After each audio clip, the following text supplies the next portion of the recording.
এবার আন্দোলনকারী চাকরি প্রার্থীদের মধ্যেও মহাজোট। আজ একত্রিত হয়ে মহামিছিলের ডাক দিয়েছে 9টি মঞ্চ। শিয়ালদা থেকে মিছিল যাবে ওয়াই চ্যানেল পর্যন্ত। সরকার চাকরি প্রার্থীদের পাশে আছে, ফের দাবি করল তৃণমূল, যদিও খোঁচা দিতে ছাড়েনি বিজেপি। কেউ গান্ধী মূর্তির পাদদেশে তো কেউ মাতঙ্গিনী হাজরার মূর্তির পাশে। যোগ্য প্রার্থী হয়েও স্কুলে চাকরি না মেলার অভিযোগে মাসের পর মাস ধরে আন্দোলন চালিয়ে আসছেন এরা। এবার আর আলাদা আলাদা নয়, একজোট হয়ে পথে নামতে চলেছেন চাকরি প্রার্থী আন্দোলনকারীদের 9টি মঞ্চ।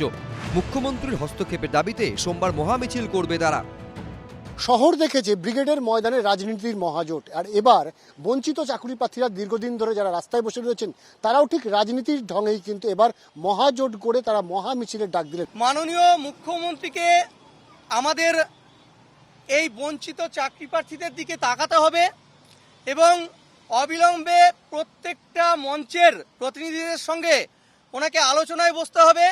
আমরা বারবার কোর্টের মাধ্যমে প্রমাণ করে দিয়েছি যে ভুয়ো ক্যান্ডিডেটরা চাকরি পেয়েছে, যারা সঠিক এমপ্যানেলড তাদেরকে বঞ্চিত করা হয়েছে। কলকাতা হাইকোর্টের সম্মতি নিয়ে সোমবার বেলা 12:30টায় শিয়ালদা থেকে আন্দোলনকারী চাকরি প্রার্থীদের মহামিছিল শুরু হবে। মিছিল যাবে ধর্মতলার ওয়াই চ্যানেল পর্যন্ত। তাতে সামিল হবেন 600 দিনের ওপরে আন্দোলন চালিয়ে যাওয়া এসএলএসটির চাকরি প্রার্থীরা। তারা ছাড়াও মিছিলে যোগ দেবেন 2014 টেট উত্তীর্ণ এসএসসির গ্রুপ সি, গ্রুপ ডির চাকরি প্রার্থী সহ অন্যান্য মঞ্চ। এই মহাজোট পশ্চিমবঙ্গের ইতিহাসে দেখে দেবে আগামী দিনগুলিতে দুর্নীতির কারণে যে সমস্ত মঞ্চগুলির চাকরি প্রার্থীরা বঞ্চিত হয়েছেন তাদের ন্যায্য চাকরি যদি ফিরিয়ে নেওয়া না হয় তাহলে শুধু পশ্চিমবঙ্গের ইতিহাসে এই মঞ্চগুলির লড়াই সীমাবদ্ধ থাকবে না, গোটা ভারতবর্ষের বিভিন্ন রাজ্যগুলিতে এই আন্দোলন আমরা ছড়িয়ে দেব এবং মহাবিশ্বের কাছে বার্তা দেব এবং প্রত্যেকটি রাষ্ট্রে এই আন্দোলনের ছোঁয়া আমরা প্রবেশ করাবো প্রতিনিধি, বিভিন্ন রাষ্ট্রের প্রতিনিধি মারফত। স্কুলের চাকরি প্রার্থীরা একজোট হয়ে পথে নামতে চলেছেন। বিদ্যুৎজনদের একাংশ মহামিছিলে অংশ নেবেন বলে দাবি করেছেন তারা। যারা অবস্থান করছেন তাদের চাকরি হওয়া প্রয়োজন, হওয়া দরকার। অনেকেই তাদের মধ্যে যোগ্য আছেন এবং সেই যোগ্যতা অনুসারে তাদের চাকরি হওয়া দরকার। কিন্তু অদ্ভুত লাগছে আমাদের এতদিন ধরে তারা এই অবস্থান বিক্ষোভ করার পরেও রাজ্যের সাধারণ মানুষ তাদের সমর্থনে আছে, কিন্তু এখনো পর্যন্ত রাস্তায় বেরোয়নি। আমার বিশ্বাস এই মহাজোট করুন, তারা একসাথে আন্দোলন করুন, যাই করুন না কেন, একসময় রাজ্যের মানুষ যেদিন রাস্তায় বেরোবে সেদিন তাদের সমস্যার সমাধান হবে। মুখ্যমন্ত্রী দেখছেন, মুখ্যমন্ত্রী কথা বলেছেন, আমাদের শিক্ষামন্ত্রী কথা বলেছেন, মহামান্য আদালতের কাছে আমাদের প্রস্তাবও দেওয়া রয়েছে। এবার আদালত যদি সদুত্তর না দেয় সেখানে তো আমাদের কিছু করার নেই। আজকে আগ বাড়িয়ে সরকার যদি কিছু করে সেখানেও আবার বিকাশ ভট্টাচার্যের মতো কিছু নেতারা এসে তাদের সেটার বিরুদ্ধে দাঁড়িয়ে যাবেন না, তার কি গ্যারান্টি আছে? আমরা তো দেখছি বিরোধীরা চাইছে না সমস্যার সমাধান হোক, তাই তারা জলটাকে ঘোলা করে রাখতে চাইছে তাদের রাজনৈতিক স্বার্থ সিদ্ধির জন্য। অন্যদিকে 17 দিন অবস্থান বিক্ষোভের পর শনিবার থেকে আমরণ অনশন শুরু করলেন 2009-এর প্রাথমিকের নিয়োগ পরীক্ষায় উত্তীর্ণ দক্ষিণ 24 পরগনার চাকরি প্রার্থীরা। তাদের অভিযোগ, হাইকোর্টের নির্দেশে 39 দিন পরেও সম্পূর্ণ প্যানেল ঘোষণা করেনি প্রাথমিক শিক্ষা পর্ষদ। এরই প্রতিবাদে বালিগঞ্জে সংসদের দফতরের সামনে আন্দোলন জারি রেখেছেন চাকরি প্রার্থীরা। অনির্বাণ বিশ্বাস, সত্যজিৎ বৈদ্য, শিবাশিস মৌলিক, এবিপি আনন্দ।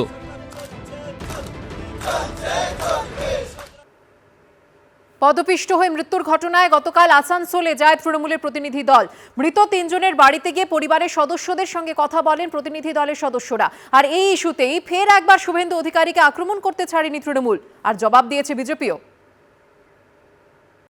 আসানসোলে বিজেপির কম্বল বিলির অনুষ্ঠানে পদপিষ্ট হয়ে 3 জনের মৃত্যুর ঘটনা নিয়ে রাজনৈতিক চাপানোতর অব্যাহত রইল রবিবারও। এদিন মৃত 3 জনের বাড়িতে গেল তৃণমূলের প্রতিনিধি দল। এই ইস্যুতে শুভেন্দু অধিকারী সহ বিজেপির স্থানীয় নেতৃত্বকে ফের আক্রমণ করলেন রাজ্যের নেতা মন্ত্রীরা। পাল্টা চক্রান্তের অভিযোগ তুলল বিজেপি। বিচারক মন্তা যে উনি যে রায়টা দিয়েছেন তাতে কিন্তু কোথাও এটা লেখা নেই যে শুভেন্দু অধিকারীকে গ্রেপ্তার করা যাবে না, এবং আমাদের আইপিসি 161-164 এর ধারা অনুযায়ী যদি ওনাকে কিন্তু যে কোনো সময় জিজ্ঞাসাবাদের জন্য পুলিশ রাখতে পারে, উনি অপোজিশন লিডার হলে এক্সট্রা কোনো কবচ কিন্তু ওনার নেই। আমাদের 3টা লোক মারা গেল, তাদেরকে নিয়ে রাজনীতি করছেন। আগে থেকে তারা সব প্রস্তুতি নিয়ে রেখেছিলেন। এই যে মিছিল হচ্ছে বিভিন্ন জায়গায়, আমি খবর পেয়েছি যে বিভিন্ন ব্লকে 7 দিন আগে বলে দেওয়া হয়েছিল যে আপ লোক একটু জুলুস করনা হোগা, उसके लिए রেডি হইয়ে। তারা কি করে জানতো যে এই ধরনের ঘটনা ঘটবে? এটা বৃহৎ ষড়যন্ত্র একটা হতে পারে। রবিবার প্রথমে আসানসোলের কালনা মোড়ে পদপৃষ্ট হয়ে মৃত ঝালি বাউরির বাড়িতে যায় শাসক দলের প্রতিনিধিরা। ছিলেন রাজ্যের মন্ত্রী পার্থ ভৌমিক, শশী পাজা, বাবুল সুপ্রিয়, তৃণমূল বিধায়ক বিবেক গুপ্ত এবং যুব তৃণমূলের রাজ্য সভানেত্রী সায়নী ঘোষ। ছিলেন মলয় ঘটকও। সকলেই কথা বলেন মৃতের পরিবারের সদস্যদের সঙ্গে। মৃতের বাড়ির ভিতরে যখন তৃণমূলের প্রতিনিধি দল, তখন বাইরে প্ল্যাকার্ড হাতে এই ঘটনায় দোষীদের শাস্তির দাবি জানাতে থাকেন স্থানীয় বাসিন্দারা। সেখান থেকে বেরিয়ে তৃণমূলের প্রতিনিধি দল চলে আসে রামকৃষ্ণডাঙ্গায়। সেখানেই বুধবার শুভেন্দু অধিকারী চলে যাওয়ার পর হুড়োহুড়িতে পদপৃষ্ট হয়ে 3 জনের মৃত্যু হয়। মৃত বাকি 2 জনের বাড়ি গিয়েও এদিন পরিবারের সদস্যদের সঙ্গে কথা বলেন তৃণমূলের প্রতিনিধি দল। যারা মারা গিয়েছেন তাদের মধ্যে অধিকাংশই বিজেপি দলের ঘনিষ্ঠ এবং আমরা আমাদের সাধ্যমতো পরিবারের পাশে থাকার চেষ্টা করেছি। স্থানীয় মন্ত্রীর চাপে তারা দেখা করতে বাধ্য হয়েছে এই প্রতিনিধি দলের সঙ্গে, তাদের উপরে চাপ সৃষ্টি করা হয়েছে। কেউ যদি এরকম কারোর কোনো পরিবারের উপর অন্ধকার নেমে আসে, তার পাশে দাঁড়ানোটা আমাদের কর্তব্যের মধ্যে। যাদের এনে ভিড় করলো কম্বল দেওয়ার নাম করে, তারা যখন বিপদে পড়লো তার পাশে শুভেন্দু অধিকারী দাঁড়ালো না।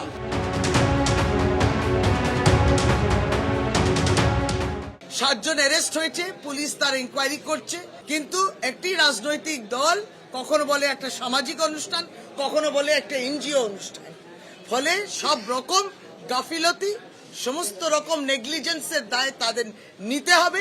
আমরা ধিক্কার জানাই, আমরা তাদের হয়ে কিছু অর্থ সাহায্য তাদের কাছে পৌঁছে দিয়েছি।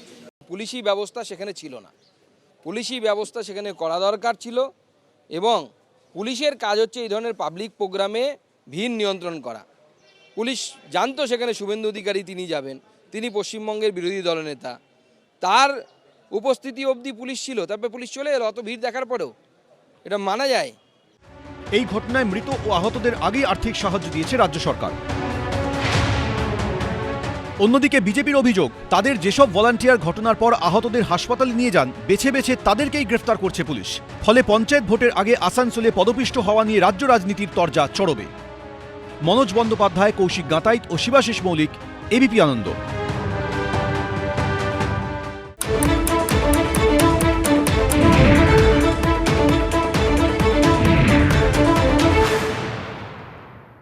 বিরতির পর ফিরে এলাম 7 সকালে।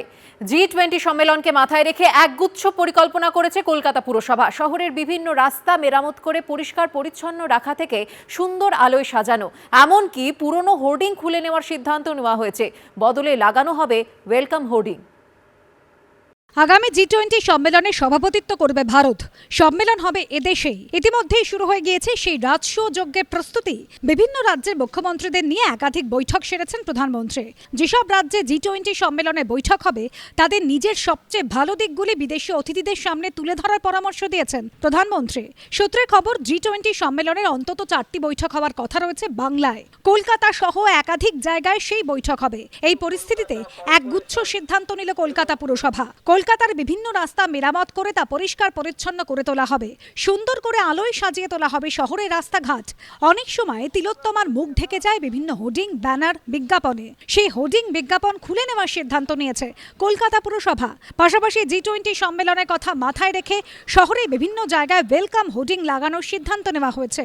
একই সঙ্গে বিভিন্ন রাজনৈতিক দলগুলিকে এই সময় পোস্টার, হোর্ডিং, ব্যানার না লাগাতে অনুরোধ করা হয়েছে পুরসভার তরফে। আমরা G20-র আগে একটা সমন্বয় মিটিং ডেকেছিলাম। যেহেতু দেশ বিদেশ থেকে অনেক মানুষ আসবেন, কোথাও রং করা, কোথাও পরিষ্কার করা, রাস্তাঘাট যাতে পরিষ্কার থাকে। কলকাতার সম্বন্ধে যখন বিদেশ থেকে মানুষ হয়, তাদের যেন একটা ভালো ধারণা নিয়ে যান। নতুন আলো লাগাতে বলে দিয়েছি অলরেডি, আর রাস্তাঘাট পরিষ্কার থাকবে, আর গভর্নমেন্ট থেকে কিছু ওয়েলকাম হোর্ডিং হবে। এদিনই উল্টোডাঙ্গা চত্বরে লাগানো বিভিন্ন হোর্ডিং, বিজ্ঞাপন খুলে দেওয়া হয় পুরসভার তরফে। G20 কনফারেন্স যেহেতু আছে এখানে, সেই কারণে যে আমরা মোটামুটি কলকাতা আমাদের যে পোর্শনটা, কারোর ব্যানার, হোর্ডিং রাস্তার উপরে কোনো কিছু থাকবে না। আমরা সম্পূর্ণ রকমভাবে ব্যানার, হোর্ডিং মুক্ত, দৃশ্য দূষণ যাতে না হয় তার ব্যবস্থা আমরা করছি। শহরকে সুন্দর করে তুলতে উল্টোডাঙ্গার রাস্তায় ডিভাইডারে গাছও লাগানো হয় এদিন। অর্ণব মুখোপাধ্যায়, অরিত্রিক ভট্টাচার্যের রিপোর্ট, এবিপি আনন্দ, কলকাতা।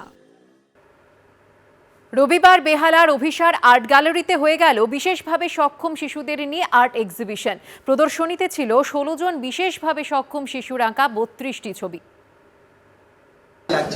তোমার ছবি প্রদর্শনী, সবাই আসছে, প্রশংসা করছে তোমার ছবি দেখে। কিরকম লাগছে তোমার? ভালো, খুব আনন্দ হচ্ছে। হ্যাঁ।